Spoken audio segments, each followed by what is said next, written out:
But you do have talent. No. Yes.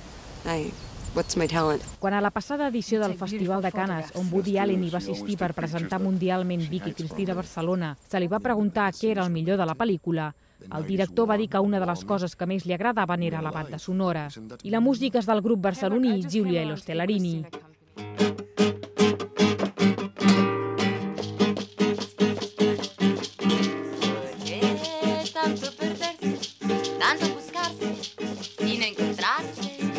Fins aleshores pocs tenien constància de l'existència d'aquest grup que respon al nom de Giulia e los Tellarini en honor a la seva vocalista, la veneciana Giulia Tellarini.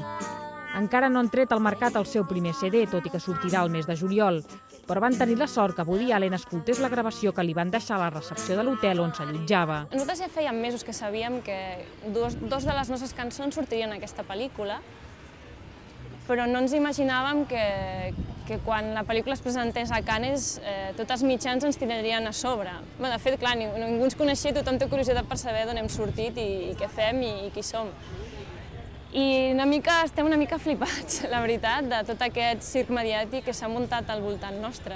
La formació va néixer l'any 2004, tot i que la majoria dels membres porten 10 anys vinculats al món de la música i formen part d'altres grups. En el seu estudi de Gràcia han gravat el disc que inclou Barcelona, un dels 2 temes que Woody Allen ha escollit per la seva pel·lícula. La canción habla sobre Barcelona, pero no necesariamente, está utilizando Barcelona como ejemplo, pero podría ser una otra ciudad también, o sea que toda ciudad conlleva en ella una parte buena y mala.